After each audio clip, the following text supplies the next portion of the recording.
नमस्कार, राज की बात में आपका स्वागत है। उमर अब्दुल्ला सीएम तो बन गए जम्मू कश्मीर के, लेकिन उनकी अकड़ ढीली हो गई, हेकड़ी निकल गई। रात भर मीटिंग करते रहे। किससे? चीफ सेक्रेटरी से, डीजीपी से। चीफ सेक्रेटरी अटल टुल्लू के साथ उन्होंने 2 मीटिंग की और दोनों बार मीटिंग में उन्होंने रिक्वेस्ट किया कि जनरल एडमिनिस्ट्रेशन जो है उसको अब पीपल सेंट्रिक किया जाना चाहिए। यह पीपल सेंट्रिक करने का मतलब क्या है? इसका मतलब यह नहीं है कि जनता के लिए सोचना शुरू कर दो। इसका मतलब है कि आप मेरे विधायकों, आप मेरे मंत्रियों के बारे में सोचना शुरू कर दें, क्योंकि अब तक तो वहां पर सरकार किसी की नहीं थी, एलजी के आदेश ही चलते थे। अब इनके आदेशों का भी पालन कीजिए, गिड़गिड़ाते रहे। नलिन प्रभात डीजीपी जो हैं जम्मू कश्मीर के, अभी अक्टूबर में ही नियुक्ति की गई है उनकी, उनसे भी मुलाकात की, उनके साथ भी मीटिंग की, उनसे भी कहा देखिए अब स्थितियां बदल गई है, अब थोड़ा हमें कंफर्ट जोन में जाना पड़ेगा, तो इसलिए हमारी सुरक्षा के लिए विशेष व्यवस्था नहीं कीजिए, लेकिन फिर भी एडमिनिस्ट्रेशन के साथ पुलिस सर्विस में भी सरकार के कुछ दखल होने चाहिए। ऐसा ना हो कि केवल और केवल एलजी की बात ही सुने, हमारे रिक्वेस्ट को भी सुने। यानी उनके सीएस और डीजीपी के साथ बैठक में उमर अब्दुल्ला सीएम के तौर पर नहीं थे, बल्कि इन्होंने एक रिक्वेस्ट किया कि अभी डिस्ट्रीब्यूशन तो हो गया है पावर का, लेकिन फिर भी हम आपसे रिक्वेस्ट करते हैं कि कम से कम हमारी बातें, हमारे विधायकों की बातें, हमारे मंत्रियों की बातें भी सुनी जानी चाहिए। ऐसा ना हो कि पुलिस और एडमिनिस्ट्रेशन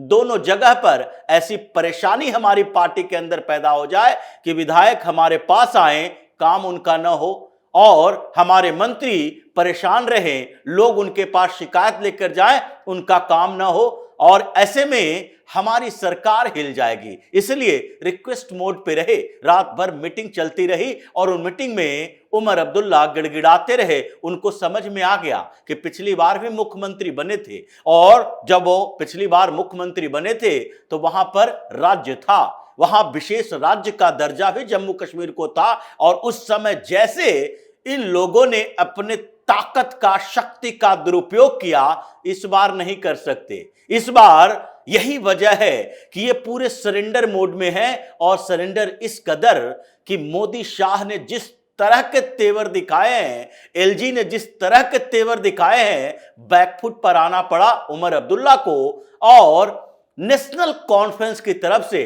पहली बार किसी हिंदू को डिप्टी सीएम बनाना पड़ा। यह कोई छोटी मोटी बात नहीं है कि नेशनल कॉन्फ्रेंस की सरकार बने, उमर अब्दुल्ला सीएम बने, और 2 मिनिस्टर, यानी कि हिंदू 2 मिनिस्टर हो, जबकि 9 ही मिनिस्टर हो सकते हैं। उसमें डिप्टी सीएम का पोस्ट सुरेंद्र चौधरी को जो दिया गया है, जो बहुत बड़ी बात है। नेशनल कॉन्फ्रेंस की सरकार में यह संभव नहीं था। अब तक इनके परिवार के 1-2 नहीं, 3-3 पीढ़ी से मुख्यमंत्री बनते आ रहे हैं। प्रधानमंत्री भी बने थे शेख अब्दुल्ला जम्मू कश्मीर के। उसके बाद 1965 के बाद जब जम्मू कश्मीर में प्रधानमंत्री का पद मुख्यमंत्री के तौर पर तब्दील कर दी गई, उसके बाद भी शेख अब्दुल्ला मुख्यमंत्री बने, फारूक अब्दुल्ला मुख्यमंत्री बने, उमर अब्दुल्ला मुख्यमंत्री बने। यानी 3-3 बार फारूक अब्दुल्ला मुख्यमंत्री बने हैं, उमर अब्दुल्ला दूसरी बार बन रहे हैं, इससे पहले शेख अब्दुल्ला बनते रहे।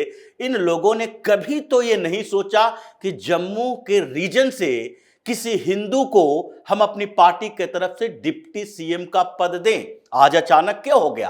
क्योंकि अभी तक जितने उप मुख्यमंत्री बने हैं, डिप्टी सीएम बने हैं हिंदू जम्मू कश्मीर में, वो या तो भारतीय जनता पार्टी के हैं या फिर कांग्रेस की तरफ से हैं, क्योंकि कांग्रेस को कश्मीर रीजन और जम्मू रीजन, ये दोनों जगह बैलेंस बनाकर चलना पड़ता था। वो राष्ट्रीय पार्टी है, और जम्मू के क्षेत्र में हिंदुओं को बरगलाने के लिए डिप्टी सीएम जरूरी था। मुसलमान सीएम और डिप्टी सीएम हिंदू बना दिया जाता था। ये कांग्रेस की बैलेंस पॉलिसी थी। इसलिए कांग्रेस के समय में मंगत राम शर्मा और दूसरे ताराचंद, ये दोनों को डिप्टी सीएम बनाया गया। दोनों कांग्रेस के नेता जम्मू रीजन के हिंदू थे। दूसरी तरफ एक बार जब नेशनल कॉन्फ्रेंस में डिवाइड हुआ, जब यहां विद्रोह हुआ तो उस समय एक डिप्टी सीएम बनाए गए और वो डिप्टी सीएम हिंदू थे, जबकि परिवार इन्हीं का था, सरकार इन्हीं के टूट कर बनी थी पार्टी। लेकिन उस समय परिस्थितियां ऐसी बनी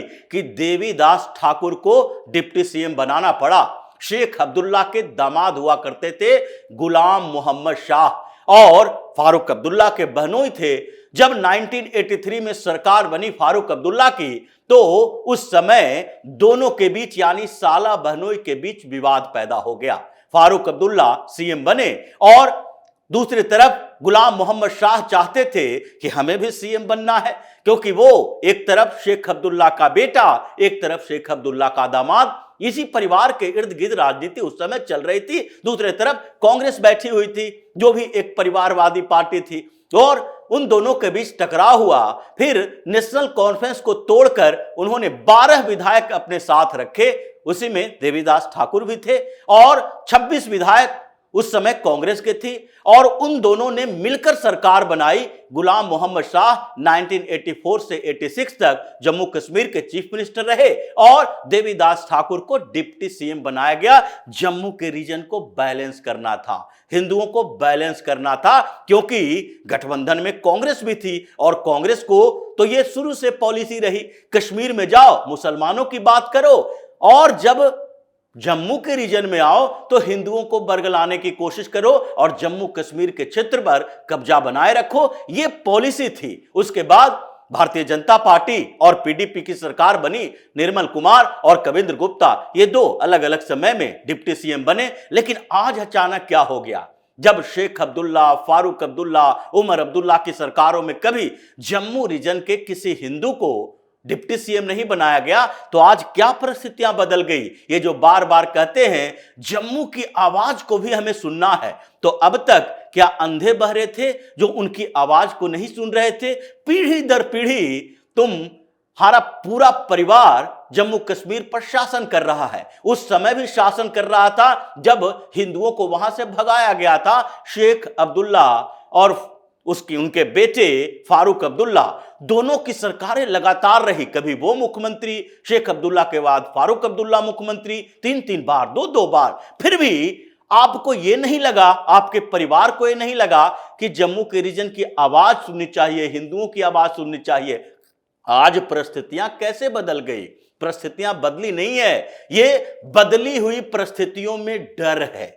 इस बात का डर है कि जिस तरीके से जम्मू के रीजन में भारतीय जनता पार्टी पूरी तरह से जीती है और कश्मीर के क्षेत्र में यही जीत कर आए, और कश्मीर के मुसलमानों ने एक तरफा वोटिंग की, जबकि जम्मू के हिंदुओं ने एक तरफा वोटिंग नहीं की। हां, भारतीय जनता पार्टी को 29 सीटें मिली, लेकिन फिर भी ये सुरेंद्र कुमार चौधरी, जिनको इन्होंने डिप्टी सीएम बनाया है, ये पहले भारतीय जनता पार्टी के ही नेता हुआ करते थे और भारतीय जनता पार्टी से इस्तीफा देकर टिकट नहीं मिलने के बाद ये नेशनल कॉन्फ्रेंस में शामिल हो गए और वहां से इन्होंने चुनाव लड़ा।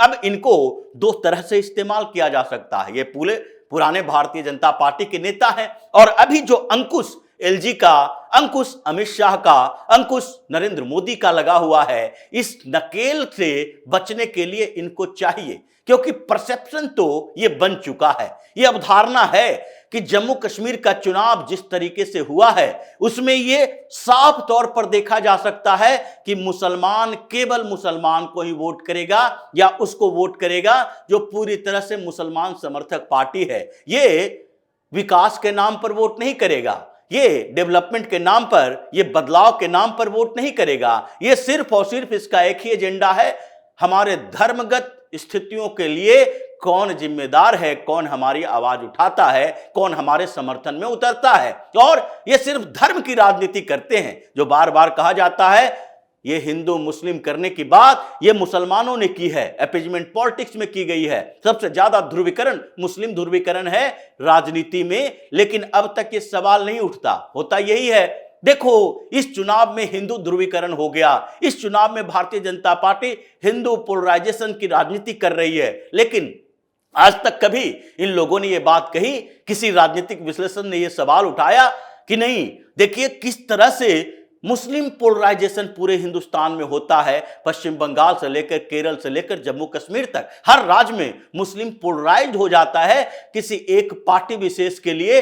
भारतीय जनता पार्टी के खिलाफ यह पोलराइजेशन है। जम्मू कश्मीर में भी यही हुआ और डर इस बात का है कि अगर उमर अब्दुल्ला को सरकार चलानी है तो यूनियन टेरिटरी में केंद्र सरकार के साथ संतुलन बनाकर रखना पड़ेगा। एलजी के साथ अच्छे तरीके का संबंध बनाकर रखना पड़ेगा। आप एक तरफा काम नहीं कर सकते। पहले की तरह आप फैसले नहीं ले सकते।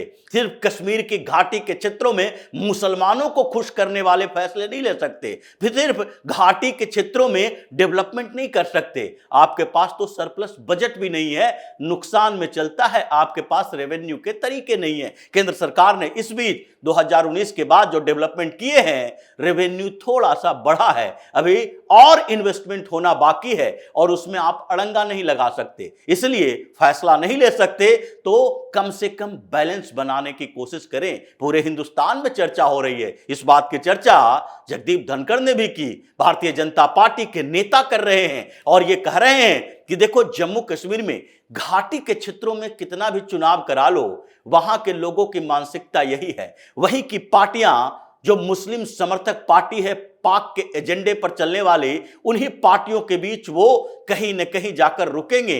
वो उससे बाहर नहीं निकल सकते। नेशनलिस्ट पार्टियों को वो देखना नहीं चाहते हैं, राष्ट्रवादी पार्टियों से दूर रहते हैं। इसलिए इस परसेप्शन को तोड़ने की जरूरत है और इसके लिए क्या है, बैलेंस करो। सुरेंद्र कुमार चौधरी को जम्मू रीजन से एक हिंदू को डिप्टी सीएम बना दो, ये डर है, ये खौफ है, उमर अब्दुल्ला के चेहरे पर दिखता है। चाहे जितने भी तर्क दे दें कि जम्मू की आवाज हम सुनना चाहते हैं, उसको इग्नोर नहीं कर सकते।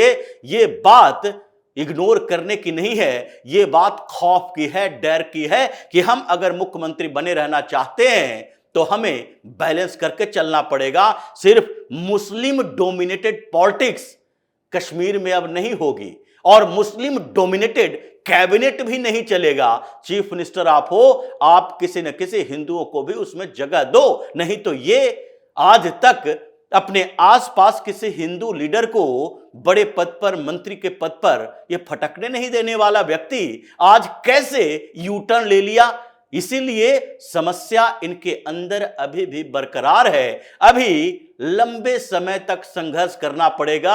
अगर पूर्ण राज्य का दर्जा लेना है पार्लियामेंट से तो आपको वहां की व्यवस्थाएं सुधारनी होगी, वहां की अवधारणाएं सुधारनी होगी। ये कश्मीर के लोग की सोच बदलनी होगी कि तुम ये न सोचो कि तुम केवल मुख्यमंत्री बना सकते हो, जम्मू के लोगों की कोई औकात नहीं है। उसको, उसकी इस मानसिकता को तोड़ना पड़ेगा, आपको संभलना पड़ेगा, तभी आप कोई बेहतर तरीके से सरकार चला सकते हैं। नहीं तो गद्दी कभी भी, कुर्सी आपके पीछे से खिसक जाएगी और आप कुछ नहीं कर पाएंगे। डर इसी बात का है और इसलिए इन्होंने ऐसा कदम उठाया जो आज तक नेशनल कॉन्फ्रेंस के इतिहास में नहीं हुआ था। किसी डिप्टी सीएम को हिंदू नहीं बनाया गया था, इसलिए अब ये स्थितियां बदल चुकी है। तो इसी तरह की खबरों के साथ फिर से हाजिर होंगे। तब तक के लिए बने रहिए हमारे साथ और देते रहिए हमें सहयोग, ताकि इसी तरह की खबर हम आपके लाते रहे। धन्यवाद।